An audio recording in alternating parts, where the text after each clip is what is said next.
अतुलित बलधामं हेम शैलावदेहम दनुजवन कृषानु ज्ञानी नाम अग्रगण्यम सकल गुण निधानम बानारामधीशम रघुपति प्रिय भक्तम बात जात नमाम।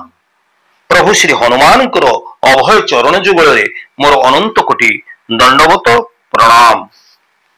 मोर प्रिय दर्शक बंधु, अति शीघ्र फलदायी आमर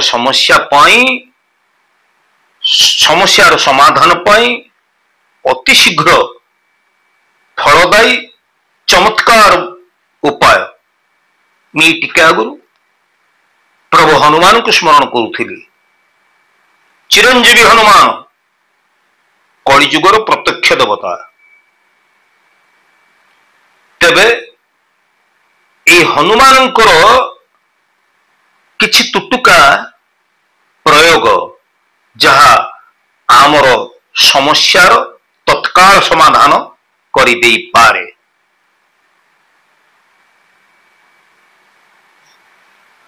दर्शक बंधु, जदि आपणकर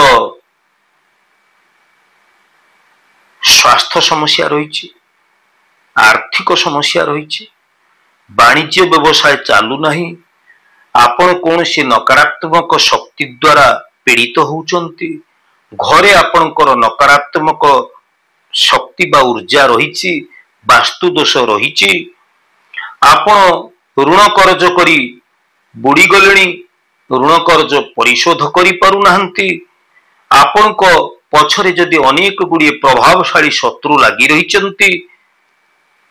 जीवन में जेते प्रकार समस्या आपणकर थाउ ना कहीं ये समस्यार तत्काल समाधान पाई प्रभु हनुमान को शरणापन्न हो जिबा एवं प्रभु हनुमान को निकट रे आमे किछि प्रकृति उपलब्ध होथबा किछि द्रव्य अर्पण करी आमर दुख समस्या जणैबा एवं तत्काल चमत्कार आमे अनुभव करिबा।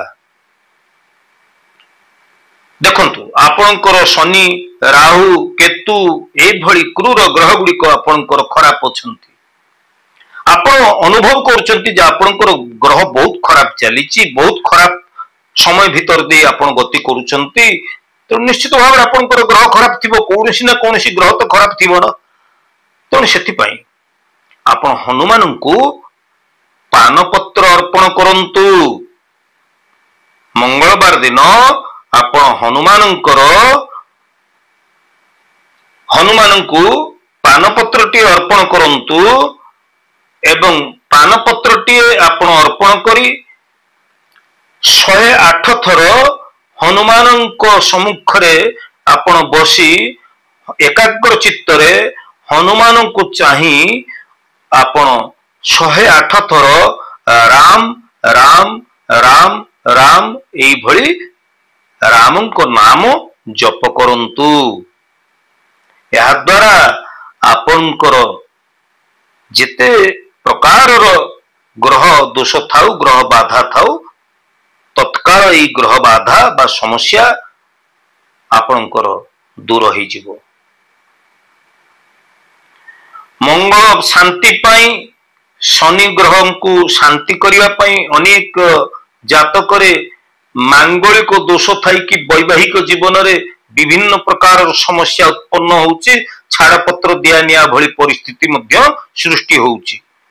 मंगल दोष थाई कि अविवाहित पुत्र कन्या मानकर विवाह अनेक डेरी हो जाउची, विलंब हो जाउची।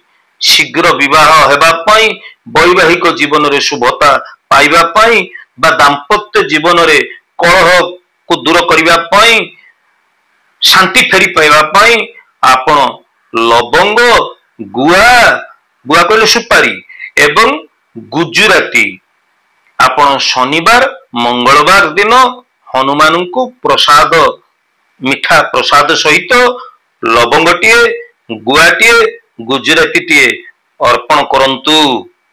आपणकर शनि 7.5 चली, शनि सप्ताह चली, शनि दशा अंतर्दशा प्रत्यंतर दशा प्राण दशा सूक्ष्म दशा रे शनि आपण को पीड़ित करुछंती, मंगल ग्रह आपणकर खराब अछंती। देखिबे तो এই মঙ্গল শনি ভଳି କ୍ରୁର ଗ୍ରହ ଗୁଡ଼ିକ ଶାନ୍ତ ହେଇଯିବେ। ଦର୍ଶକ ବନ୍ଧୁ, ଆର୍ଥିକ ସମସ୍ୟା ଭିତରେ ଦେଇ ଆପଣ ଗତି କରୁଛନ୍ତି। ଆପଣ ଯେତେ ପ୍ରୟାସ କରିକି ମଧ୍ୟ ଆପଣ ରୋଜଗାର କରୁଛନ୍ତି, କିନ୍ତୁ ଆପଣଙ୍କ ପାଖରେ ସବୁବେଳେ ସେଇ ନିଅଣ୍ଟ ପରିସ୍ଥିତି ଲାଗି ରହିଛି। ବହୁତ ଦର୍ଶକ କହନ୍ତି ଯେ ଆମେ ବହୁତ ରୋଜଗାର କରୁଛୁ, ବେପାର ଭଲ ଚାଲୁଛି, କିନ୍ତୁ ଲାଭ ମୂଳ କୁଆଡେ ଯାଉଛି ଆମେ କିଛି ଜାଣିପାରୁନାହୁଁ। ଆହୁରି ଅନେକ ଦର୍ଶକ ବନ୍ଧୁ ଯୋଉମାନେ ଋଣ କର୍ଜରେ ବୁଡିଗଲେଣି, ଋଣ ପରିଶୋଧ କରିବା ପାଇଁ ସେ ଆଉ ସମର୍ଥ ନୁହନ୍ତି। ଆର୍ଥିକ ସମସ୍ୟା ଆପଣଙ୍କୁ ଅତି କଷ୍ଟ ପହଞ୍ଚଉଛି। ତେଣୁ এই ଆର୍ଥିକ ସମସ୍ୟାକୁ ସଜାଡ଼ିବା ପାଇଁ, ଏହାର ତତ୍କାଳ ଉପକାରିତାକୁ ଅନୁଭବ କରିବା ପାଇଁ ଆପଣ ସୋରିଷ ତେଲର ଦୀପଟିଏ ଯୋଗାଡ଼ କରନ୍ତୁ। ଦୀପରେ ସୋରିଷ ତେଲ ଦେଇ ସେଇ ସୋରିଷ ତେଲରେ ଗୋଟିଏ ଲବଙ୍ଗ ପକେଇ ଦିଅନ୍ତୁ। ସେଇ ଦୀପକୁ ଆପଣ ହନୁମାନଙ୍କୁ ଆଳତି କରନ୍ତୁ। ଆପଣଙ୍କର এই যে আর্থিক সমস্যা রয়েছে, এই আর্থিক সমস্যা ପାଇଁ ଆପଣ ହନୁମାନଙ୍କୁ ପ୍ରାର୍ଥନା ମନେ ମନେ ପ୍ରାର୍ଥନା କରନ୍ତୁ। ସୋରିଷ ତେଲର ଦୀପରେ ହନୁମାନଙ୍କୁ ଆପଣ ଆଳତି କରନ୍ତୁ। ଶନିବାର ମଙ୍ଗଳବାର ଏଇଭଳି ଆପଣ କରନ୍ତୁ। ତତ୍କାଳ ଆପଣଙ୍କର ଆର୍ଥିକ ସମସ୍ୟା ଦୂର ହେବା ସହିତ ଆପଣଙ୍କ ଜୀବନରେ ଯେତେ ଶତ୍ରୁ ସଂକଟ ବିପଦ ଆପଦ ରହିଛି, ଏହା ତତ୍କାଳ ଦୂର ହୋଇଯିବ। ଶତ୍ରୁ ଆପଣଙ୍କର ତତ୍କାଳ ମିତ୍ରରେ ପରିଣତ ହେବେ। ଆପଣ ଏହାକୁ ପରୀକ୍ଷା କରିକି ଦେଖନ୍ତୁ। ଯଦି ଆପଣ ଋଣ କର୍ଜରେ ବୁଡିଗଲେଣି, ବ୍ୟବସାୟ ବାଣିଜ୍ୟ କରୁଛନ୍ତି, ବ୍ୟବସାୟ ବାଣିଜ୍ୟ ଆପଣଙ୍କର ଭଲ ଚାଲୁନାହିଁ, ତାହେଲେ ଆପଣ ଗୋଟିଏ ନଡ଼ିଆଟିଏ ଆଣନ୍ତୁ। ଏଇ ନଡ଼ିଆରେ ଟିକେ ଲାଲ ସିନ୍ଦୁର, ହନୁମାନ ସିନ୍ଦୁର ଟିକେ ଲଗାନ୍ତୁ। ଗୋଟେ ଲାଲ ସୂତାଟିଏ ଏଇ ନଡ଼ିଆ ଚାରିପଟରେ ଗୁଡେଇ ଦିଅନ୍ତୁ ବା ବାନ୍ଧି ଦିଅନ୍ତୁ ଏବଂ ଏଇ ସିନ୍ଦୁର, ଏଇ ଯୋଉ ସିନ୍ଦୁର ଆଉ ଲାଲ ସୂତା ଗୁଡେଇଥିବା ଏଇ ଯେ ନଡ଼ିଆଟିକୁ ଆପଣ ହନୁମାନଙ୍କର ପାଦରେ ଅର୍ପଣ କରିଦିଅନ୍ତୁ। ଯଦି ଏଇଭଳି ଆପଣ କ୍ରମାଗତ ଭାବରେ 11ଟି ମଙ୍ଗଳବାର ନଡ଼ିଆ ଅର୍ପଣ କରନ୍ତି ହନୁମାନଙ୍କ ପାଦରେ, ଯେତେ ବଡ଼ ଧାର କର୍ଜ ଋଣ କର୍ଜରେ ଆପଣ ବୁଡି ଯାଇଥାନ୍ତୁ ନା କାହିଁକି, এই ଋଣ ପରିଶୋଧ କରିବା ପାଇଁ ଆପଣଙ୍କୁ ଯେକୌଣସି ପ୍ରକାରେ ଏହାର ରାସ୍ତା ଆପଣଙ୍କୁ, ସମାଧାନର ରାସ୍ତା ଆପଣଙ୍କୁ ଦେଖାଯିବ। ପରୀକ୍ଷା କରନ୍ତୁ। ତେବେ ଯଦି କୌଣସି ମହତ୍ୱପୂର୍ଣ୍ଣ କାମ, ଗୁରୁତ୍ୱପୂର୍ଣ୍ଣ କାମ ଆପଣଙ୍କର ଅଟକି ଯାଉଛି,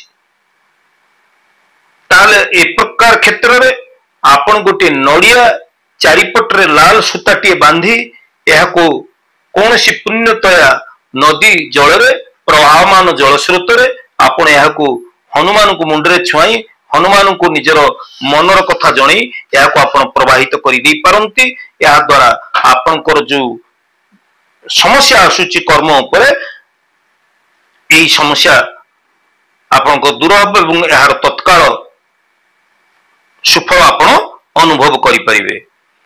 ତେବେ ନଡ଼ିଆରେ ସିନ୍ଦୁର ଲଗେଇ ଲାଲ କପଡାରେ ଆବୃତ କରି ଏହାକୁ ଯଦି ଘରର ଦ୍ୱାରବନ୍ଧ ଉପରେ ଆପଣ ବାନ୍ଧି ଦିଅନ୍ତି, ହନୁମାନଙ୍କ ପାଖକୁ ନେଇ ଗୋଟିଏ ନଡ଼ିଆ ହନୁମାନଙ୍କର ଶ୍ରୀଚରଣରେ ଲଗେଇ ଏହା ଦେହରେ ଲାଲ କପଡା ଗୁଡି ଏହାକୁ ଯଦି ଆପଣ ଘର ଦ୍ୱାର ମୁହଁ ଆଗରେ ଟାଙ୍ଗି ଦିଅନ୍ତି, ତାହେଲେ ଆପଣଙ୍କ ଘର ସୁରକ୍ଷିତ ରହେ। କୌଣସି ନକାରାତ୍ମକ ଊର୍ଜା ବା ଶକ୍ତି ଆପଣଙ୍କ ଗୃହକୁ ପ୍ରବେଶ କରେ ନାହିଁ। ଗୋଟିଏ ହଳଦିଆ କାଗଜରେ ଲାଲ କାଳିରେ ବା ଲାଲ ସ୍ୟାହିରେ ବା ଲାଲ କଲମରେ ଯଦି ଆପଣ ହନୁମାନଙ୍କର 12 ନାମ ଲେଖି ଘର ଦ୍ୱାର ମୁହଁ ସମ୍ମୁଖରେ ଲଗେଇ ଦିଅନ୍ତି, ତାହେଲେ ଆପଣଙ୍କ ଘରର ଯାବତୀୟ ବାସ୍ତୁ ଦୋଷ ସମାଧାନ ହେଇଯାଏ। ଘର ଭଙ୍ଗାରୁଜା କରିବାର ଆବଶ୍ୟକତା ପଡିନଥାଏ। ହନୁମାନ 12 ନାମ ସମ୍ପର୍କରେ ମୁଁ ପୂର୍ବରୁ ଭିଡିଓ ଆଣି ଦେଇଥିଲି, ସେ ଭିଡିଓ ଆପଣ ଦେଖିପାରିବେ। ହନୁମାନଙ୍କର 12 ନାମର ଯୋଉ ମହାତ୍ମ୍ୟ ରହିଛି। ତେବେ ଯଦି ଗୁଡ଼ ଏବଂ ଚଣା ଆପଣ मंगलवार रे हनुमान को निकट रे प्रसाद लगांती ताले वैवाहिक जीवन रे दाम्पत्य जीवन रे थिबा समस्या आपनकर दूर हुए एवं जो मानकर विवाह हेई पारु नै विवाह विलंब होउची सेमानकर तत्काल विवाह होई जिबार संभावना बढ़ी जाई थाए जदि माली मुकदमा कोर्ट कचेरी मामला रे आपण फसिचंती निर्दोष लोक आपण ताले मध्य एथुरु खूब सहज रे आपण मुकुली जाई परिबे एवं जो माने चाकरी आशायी प्रार्थी माने रहिचंती चाकरी वृत्ति अन्वेषण रे रहिचंती चाकरी खंडिए पाई पारु नांती ताले परि क्षेत्र रे प्रत्येक मंगलवार रे चना गुड़ टिके प्रसाद आपण हनुमान को लगांतु एवं जदि लाल रंगर मिठा प्रसाद आपण भोग लगेई आपण सेई प्रसाद को आपण जदि किछि प्रसाद आपण वितरण करि दियंती ताहले कौन हुए ना हनुमान आपण को ऊपर प्रसन्न होंती एवं आपण जो मनस्कामना नहीं ये जे लाल रंगर मिठा प्रसाद भोग लगे यह वितरण करती निश्चित से मनस्कामना आपणकर पूर्ण हो जाए 11टा मिठा चपाती जदि आपण प्रसाद लगांती आपण 11 मंगलवार 11टा लेखाए मिठा चपाती जदि हनुमान को निकट रे भोग लगांती ताहले तत्काल आपण को चाकरी वृत्ति टी मिल जाए बा कर्म वृत्ति टी आपन को मिल जाए एवं जति आपन को ऊपर कौन से प्रकार नकारात्मक ऊर्जा जेमिति कि आपनकर भूत प्रेत तंत्र मंत्र बाधा किंबा माली मुकद्दमा आपन जदि जड़ित हो जाइछंती निर्दोष लोक आपन ताहले ए सब संकट आपनकर तुरंत टळी जाई थाए पंचमेवा जदि आपन हनुमान को अर्पण करंती ताहले आपणकर समस्त कार्य सिद्धि होता है तेबे दर्शक बंधु आमर हनुमान किभली कली जुग प्रत्यक्ष देवता एवं ई उपाय द्वारा छोट छोट उपाय द्वारा केमती आमर जीवन रे समस्या समाधान हो पारे ए संपर्क रे मु जो तथ्य रखिली शर्त थी जे आपणकर श्रद्धा एवं विश्वास तत्काल यार प्रभाव को आपण अनुभव करि परिबे या को आपण वास्तव जीवन में उपयोग करि देखंतु परीक्षा करि कि देखंतु एवं कमेंट सेक्शन में आपनकर मतामत मते प्रदान करंतु आज तो समय ही जाईची पुणी आमे परवर्ती अध्याय देखा हबा से पर्यंत जय महावीर हनुमान जय महावीर।